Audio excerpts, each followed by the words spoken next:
ஆச்சி கொழுக்கட்டை மாவு வந்தாச்சு. ஆச்சி கொழுக்கட்டை மாவிற்கு கொழுக்கட்டை அச்சை கேட்டு வாங்குங்கள். கொடைக்கானலில் சுற்றுலா பயணிகள் மத்தியில் அதிகம் பிரபலமாகாமல் இருந்த பெப்பர் ஃபால்ஸ் அருவிக்கு தற்போது ஏராளமானோர் செல்ல தொடங்கியுள்ளனர். இன்ஸ்டாகிராம் ரீல்ஸ் மூலம் பிரபலமான அந்த அருவி கொடைக்கானலிலிருந்து 20 கிலோமீட்டர் தொலைவில் அமைந்துள்ளது. கோம்பைக்காடு பகுதியிலிருந்து சரக்கு வாகனங்களில் தொங்கியபடி கரடுமுரடான ஒத்தையடி பாதை வழியாகவும் தனியார் நிலங்கள் வழியாகவும் அருவிக்கு சென்று சுற்றுலா பயணிகள் குளித்து வருகின்றனர். மோசமான அந்த ரோடு, ரொம்ப ஏத்தமான ஒரு மலைகள்ல ஏறி இறங்குற மாதிரி ஒரு ரோடு.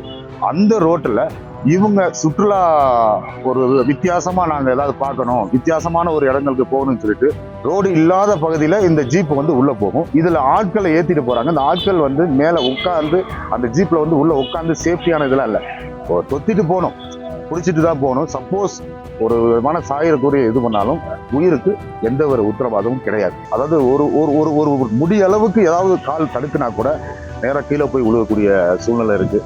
சுற்றுலா பயணிகளுக்கு முழுக்க முழுக்க ஆபத்து தான் அந்த இடம். நாங்க போனா கூட பயந்து நாங்க போவோம். அவ்வளவு ஒரு மோசமான இடங்கள் அது. ஆச்சி கொழுக்கட்டை மாவு வந்தாச்சு.